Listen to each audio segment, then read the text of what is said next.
Hello and welcome to Insights from the Autistic. I am Arman Kodai. I am an individual on the autism spectrum. And today's video is it's like an update video. I made this video probably 2 years ago, probably 2 years ago. And I talked about the language used for autism, like what is the appropriate terminology. And I have gotten feedback, and not from asking for feedback, but through my presentations and videos and everything like that. And the viewpoints are very differing. And here's the truth about autism. There is no correct terminology to use.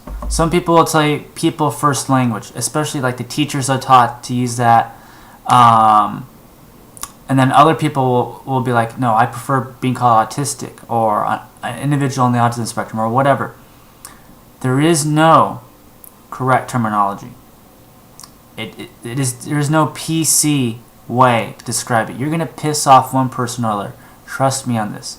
If you're given a lot of presentations and done a lot of YouTube videos, it doesn't matter if you say autistic or person with autism, you'll make someone upset.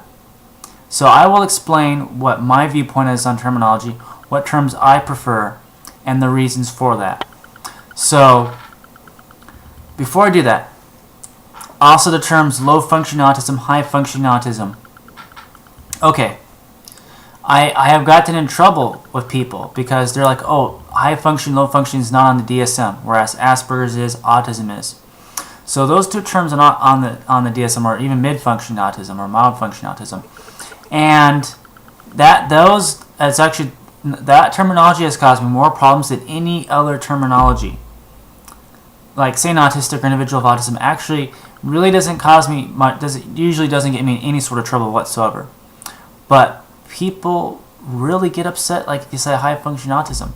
And I had an autism diagnosis, not an Asperger's diagnosis. So when I say HFA, I feel that's like the closest to saying the truth. I could say autism, but people then get upset because they envision their child who is very severely impacted.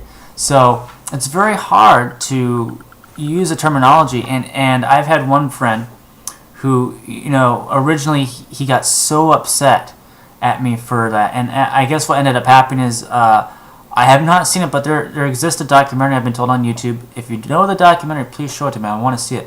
But there exists a documentary that I guess portrays me and other people in a negative light. I heard it portrays me in a negative light for using the term high functioning autistic individual.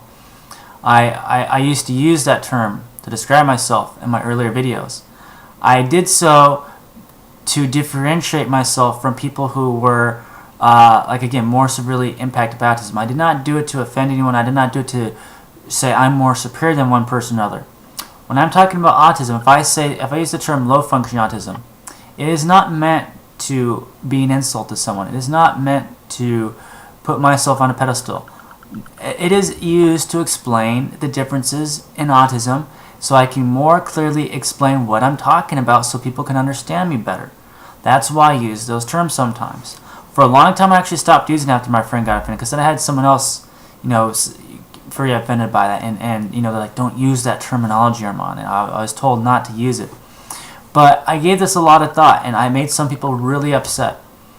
And my thoughts are, if my friend is so upset about that, and if he can't stand me saying that term, then that's really his issue.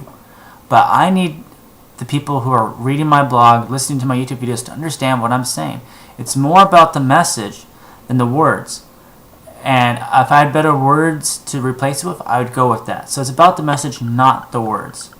And so while I will try to avoid using terms low, mid-functioning, and high-functioning autism, I will use them, especially going forward. I did stop for a while, but it was so hard for me to try to describe. I was at a loss of words at times, trying to describe certain things about autism. And I felt that's more of an injustice than me using terminology that might be somewhat offensive to people. So there is no PC way to describe that. However, there might be going forward, but I still don't think it's that PC. There's a big, huge debate about the DSM. It's really gotten in the media within the last couple of days. And actually the media is not talking about how the new DSM actually plans to have levels for autism. So like someone who would be classified as Asperger's, or someone who would loosely get the term HFA. I know some people hate that term. They would be a level 1 autism, or is it level 5? I don't know, but there's going to be a level system. So like if you're very severe, you'll have this level, and then someone who isn't will have this level. So it's the same concept, except for now it's like a video game, like you're leveling up like playing an RPG or something. I mean, come on. So I don't think it's better or worse than what we have now, except now you attach a number to it. And I want to just quickly say something about the DSM. John Elder Robison wrote like a blog a couple of days ago saying that people are making a bigger deal out of it than they need to, and it's true. Yes, Asperger's, the diagnosis goes away, and PDD and OS, but a lot of people with an Asperger's and PDD and OS diagnosis will still qualify under the new DSM. I think a lot of people don't understand it, and also the media doesn't understand it. They're just looking at, oh, these terms are disappearing, so therefore these people will lose coverage, and that's been the message that's been going around. And this is really incorrect. The new DSM, it's different, and it's been changed around, but I think it is still pretty inclusive overall. I might be mistaken, but and this was even before I read John Elder Robison's blog, but he agrees, and he has an Asperger's diagnosis, and he's pretty, you could say high function or whatever, like and I'm not really concerned. Maybe some people will lose the diagnosis, but it doesn't really change who they are. I don't think that'll really happen. I think if you already have a diagnosis, it'll just get changed. That's what's gonna. If you have an Asperger's diagnosis, then they'll put you at the highest level of autism or whatever it is. So there's that. But back to the whole terminology thing. Okay, so I was talking about autistic, with autism, individual on the autism spectrum.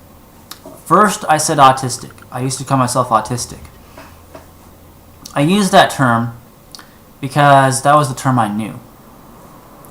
And then people were like, I read a book and I gave it some thought, but it was written by a parent. And parents have one point of view and autistic people have a different point of view.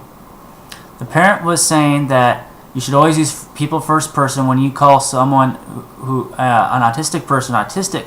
That is like calling them the N-word. This is not true. Now, if you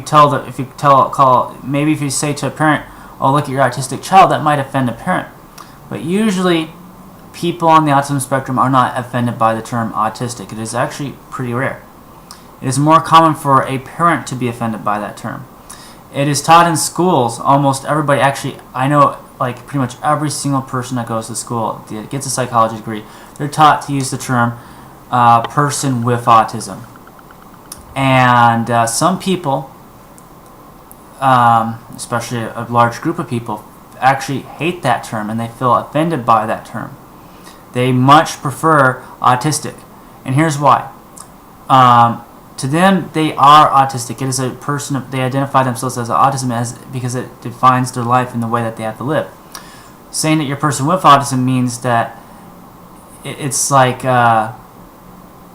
something like that can go away or something. It's not something that's not really present or prevalent. Like, oh, I have this. Like, I have a car. So there's that feeling that it's inadequate at describing who they are. I think both terms are maybe in a way inadequate. I get both reasonings. And I was told a good middle ground is on the autism spectrum. It's kind of in between autistic and also with autism.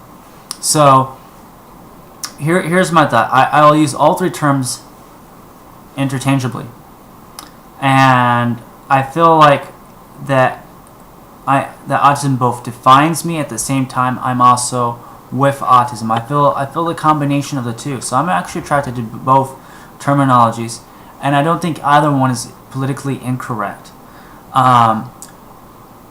As I said earlier, there's no real PC terminology with autism. Some people will get upset if you say one thing or another. That's really on them. Because even if a book comes out that says, oh, this is what you have to say, well, that's one person just throwing your agenda down the throat. And really, this whole terminology thing, it's about a very small minority of people who are being very outspoken about what they believe is true. I mean, almost everything in autism, it starts off a very small minority who then tries to make the majority believe in it. Of course, that's pretty much how everything in the world works. But so this whole terminology thing, if a large percentage of people feel that the term autistic is the way to go, then I will honor that. Or if a large amount of people feel with autism is the way to go, I'll honor that. But as it is, people cannot agree on the terminology. People cannot agree on the terminology, then I will use whatever terminology I feel fit at the time.